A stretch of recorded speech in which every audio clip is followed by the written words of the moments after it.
जुन्नर नगर परिषदेच्या निवडणुकीची लगीनघाई पाहायला मिळते। उमेदवारी अर्ज दाखल करण्याचा आजचा शेवटचा दिवस होता। 3 वाजून गेलेले सगळ्यांनी उमेदवारी अर्ज दाखल केलेले आहेत। आता मतदारांना काय वाटतंय, जुन्नरच्या काय समस्या आहे जरा जाणून घेऊया। काय तुम्ही सांगाल? आता निवडणूक सुरू झालेली आहे, सगळ्यांनी फॉर्म भरलेले आहेत। आता युती होईल, महाविकास आघाडी होईल, अपक्ष उमेदवार राहतील। एक जुन्नरकर नागरिक म्हणून काय वाटतं? जुन्नरकर नागरिक म्हणून मी एवढं सांगू इच्छितो, नगरपालिकेमध्ये सगळा गलथन कारभार आहे। कारण असं आहे का, ज्याच्यावर समजा काही झाला तर त्याची चौकशी करत नाही आणि जे बी निवडून येले हे सगळे लोक समजा ठेकेदार आहे, हे फक्त त्यांचा धंदा पाहतात। हे गावामध्ये रस्ता समजा बनवायचा ठरला तर श्रीराम म्हणजे बायकोत्वल चौक श्रीरामची दुकानपासून दत्तोबा चौधरीपर्यंत पहिले वर्ष असा टेंडर असतो आणि वरचं मग घर घेतात, मान्यारपासून पुन्हा थोरात घरापर्यंत। म्हणजे एकच रस्ता 5 वर्षात नुसते पैसे पुढं कसा करप्शन करायचा एवढाच धंदा निवडणूक झाल्यानंतर इथं सुरू राहणार। आणि तो जर धंदा बंद करायचा असेल तर आतमध्ये असलेले जे बी प्रशासकीय कामगार आहे त्यांनी कायद्याचा अंमलबजावणी करणे फार गरजेचे आहे। कारण नगराध्यक्ष कोण झालं पाहिजे? म्हणजे शिवसेनेचा भगवा फडकला पाहिजे की राष्ट्रवादी काँग्रेसची सत्ता आली पाहिजे?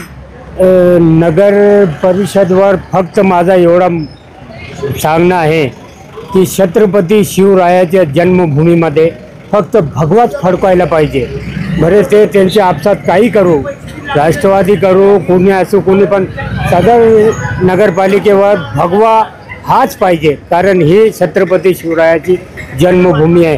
कुठलेही पक्ष येऊन द्या, कुठलाही नगरसेवक असून द्या, पण फक्त भगवा हा फडकवायला पाहिजे। भगव्यावर दावा शिवसेना करते, म्हणजे शिवसेनेची सत्ता आली पाहिजे। या शिवसेनेची सत्ता आली पाहिजे। तुमचं काय नाव? माझं नाव आहे अजीम अहमद पटेल। आता या ठिकाणी नगराध्यक्ष पदासाठी मधुकर काजळे यांच्या पत्नी उभी आहेत। आता राष्ट्रवादी काँग्रेसचा उमेदवार अद्याप अधिकृत घोषित झालेला नाही, त्याचबरोबर महाविकास आघाडीचा उमेदवार अधिकृत घोषित झालेला नाही। मधुकर काजळे यांची पत्नी नगराध्यक्ष व्हावी? आता त्यांनी जर भगवा घेतला असेल, ते शिवसेनेमध्ये गेले तर नक्कीच मग त्यांना निवडून देणे हे प्रत्येक नागरिकाचं कर्तव्य आहे। कारण जुन्नर नगर परिषदेवर फक्त भगवा पाहिजे। कारण कसं आहे की छत्रपती शिवरायाची जन्मभूमी आहे, त्यामुळं जुन्नर नगर परिषदवर भगवाच पाहिजे। आता मला सांगा, बहुतांश उमेदवार महिला आहेत, नगराध्यक्ष सुद्धा महिला असणार आहे। काही महिलांचा फारसा अनुभव अभ्यास नसतो। पतिराजांची मदत घ्यावी लागणार आहे, म्हणजे पतिराजांची ढवळाढवळ वाढणार आहे। ही ढवळाढवळ योग्य राहील की अयोग्य राहील? अयोग्य राहील।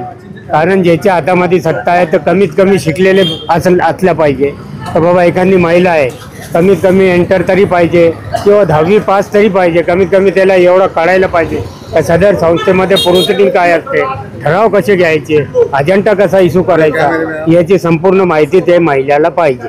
म्हणजे सुशिक्षित महिला पाहिजे। आता मला सांगा, या वेळेला शिवसेना आणि भाजप युती झाली, म्हणजे ज्या शिवसेनेने एकनाथ शिंदेंनी शिवसेना फोडली, गुवाहाटीला गेले, एकदम खोके एकदम ओके, त्यांना पळून नेणारे भाजपवाले हे दोघं इथं एकत्र आलेत। शरदत्ता सोनवणेंचा पक्ष विधानसभेला अपक्ष, ते आता म्हणतात माझ्या रक्तामध्ये शिवसेना आहे, मी शिवभक्त आहे, अशा 100 आमदार मी ओवाळून टाकी आणि अपक्ष म्हणून निवडून आले। म्हणजे त्यांचं चुकीचं आहे। कारण जो खरंच छत्रपती शिवरायाचा रक्षक असतो, माझ्यासारखा मराठा मुसलमान कसा बोललो मी, तर सदर संस्थेवर भगवाच पाहिजे। मला एवढं माहिती आहे, कारण छत्रपती शिवरायाची जन्मभूमी आहे आणि इथं भगवा पाहिजे, कुठलेही पक्ष असून द्या। पण माझी जुन्नर गावामध्ये सर्वांना एवढी विनंती राहील की बाबा तुम्ही नगर अध्यक्षपद ते मापा काजळीच्या मंडळीला द्यावा, कारण त्यांनी भगवा घेतलेला आहे। मी शिवसेनेचे कार्यकर्ते, मी कुठल्याही पक्षाचा काय कार्यकर्ता नाही, एक सर्वसामान्य माणूस आहे आणि माझ्यावर लई अत्याचार झालेला आहे नगरपालिकेमध्ये। आता येणारे काय येतील मग बघू पुढं काय करायचं काय नाही करायचं। आता राज्यामध्ये महायुती आहे, याच्यामध्ये शिवसेना, राष्ट्रवादी काँग्रेस आणि भाजप एकत्र आहे। इथं जुन्नरमध्ये सेना भाजप एकत्र झाली, राष्ट्रवादीला सोडून दिलं। तर काय त्यांचं ते वरचं प्रॉब्लेम आहे ना, वर जे बसलेले ठेकेदार आहे तेच सांगतील, ते पूर्व दिशा होत असते राजकारणामध्ये, बरोबर आहे का नाही? काय होईल इथे? नगरपालिकेचा नगराध्यक्ष कोण होईल हे तुम्ही बाकीत सांगितलं. नगरसेवक जास्त कोणाचे निवडून येतील? सेना भाजप युतीचे का इतर पक्षांचे? राष्ट्रवादीचे येतील. राष्ट्रवादीचे. म्हणजे नगरसेवक जास्त राष्ट्रवादीचे. नगराध्यक्ष मधुकर काजळांची बायको पाहिजे, भगवाच पाहिजे. छत्रपती शिवरायाच्या जन्मभूमीमध्ये माईबापांना मी हात जोडून सांगतो, बाबा भगव्यावर तुम्ही नगराध्यक्षपद निवडून द्या. सदर संस्थेवर भगवा पाहिजे, कारण ही आमचे छत्रपती शिवरायाची जन्मभूमी आहे आणि इथं भगवा पाहिजे. भले पुण्यामध्ये तुम्ही कुठं काय करायचं करा, पण जुन्नर शहर जमीन याने जुन्नरचे छत्रपती शिवरायाचे जन्मभूमीचं ते फक्त भगवा. जुन्नर ही छत्रपती शिवाजी महाराजांची जन्मभूमी.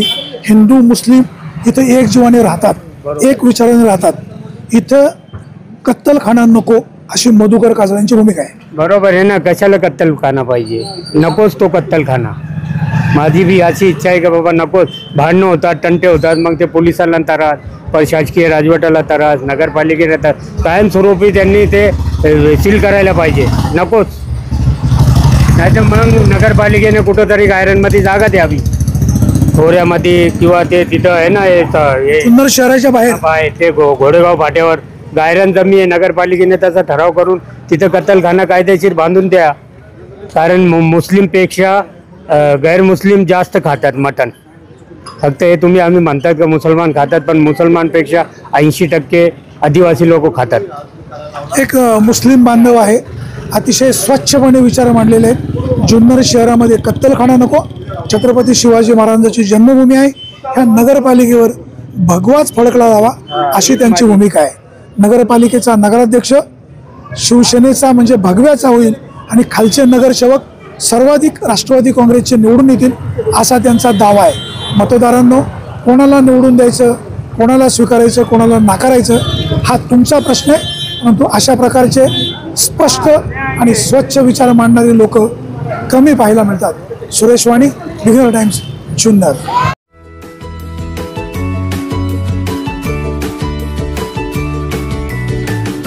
बातम्या शेतीच्या, बातम्या मातीच्या,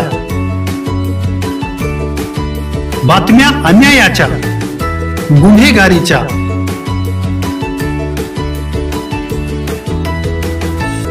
राजकारणाच्या आणि समाजकारणाच्या, शोषणाविरुद्ध बुलंद आवाज, जनसामान्यांच्या हुंकाराची गाज, सत्कार्याला प्रोत्साहन, दुष्कृत्याला अनुशासन, निर्भीड, निस्पृह, सडेतोड, बेधडक आणि रोखटोक म्हणजेच विघ्नहर टाइम्स. शोध बातमीचा, ध्यास सत्याचा. आपलं चॅनल, आपली बातमी. सबस्क्राईब तर कराच, पण बेल आयकॉनवर क्लिक करायलाही विसरू नका.